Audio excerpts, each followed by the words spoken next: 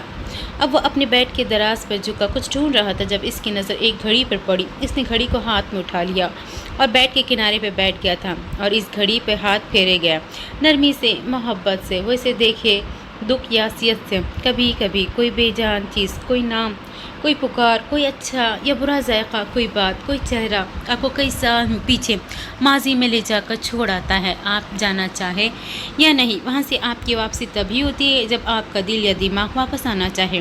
عمر حیات کو بھی ایک ایسا لمحہ کہیں بہت دور ماضی میں لے گیا تھا، شاید اچھے وقتوں میں یا شاید برے وقتوں میں۔ وہ دروازے کے سامنے رکھی پلاسٹک کی کرسی پہ بیٹھا تھا، ایسے کہ سر دیوار سے لگا تھا۔ فجر کی اذان میں 10 منٹ باقی تھے۔ وہ ابھی سے سو رہا تھا، اس کی آنکھیں بند تھی، ٹانگیں ذرا سکڑی ہوئی تھی، شاید اس کو سردی لگ رہی تھی۔ صبح میں ہلکی ہلکی خنکی ہو ہی جاتی تھی۔ میراج سلطان آج اسلام آباد سے واپس آئے تھے۔ گھر جانے کے بجائے انہوں نے ہیون کا چکر لگانا ضروری سمجھا۔ وہ کار سے اتر کر نیچے آئے، تب بھی عمر دیوار سے سر لگائے سو رہا تھا۔ اس کے بال ماتھے پہ بکھرے تھے، مغرور ناک، سوتے ہوئے بھی اکڑی کھڑی تھی۔ میراج اس کو دیکھ کر مسکرائے تھے۔ اگر یہ کہا جائے کہ وہ گھر جانے سے پہلے اس کو دیکھنے آئے تھے تو غلط نہ ہوگا۔ اس لڑکے سے ان کو پتہ نہیں کیوں ایک انسیت سی محسوس ہوتی تھی۔ جب کبھی کہیں پہلے بھی ملے ہو، وہ اس کے بچپن میں بھی جب اس سے ملے تھے تب بھی۔ واپس جاتے وقت عمر کا چہرہ ان کا دل یوں ہی جکڑ لیتا تھا۔ وہ جا نہیں پاتے تھے، تب ہی انہوں نے نفیسہ سے زیادہ ملنا بھی چھوڑ دیا تھا۔ اسی وقت اس نے ہلکی ہلکی آنکھیں کھولی تھی اور اپنے بازو پر ہاتھ مارا تھا، شاید مچھر تھا۔ معراج کو سامنے دیکھ کر اس کی آنکھیں پوری کھل گئی تھی۔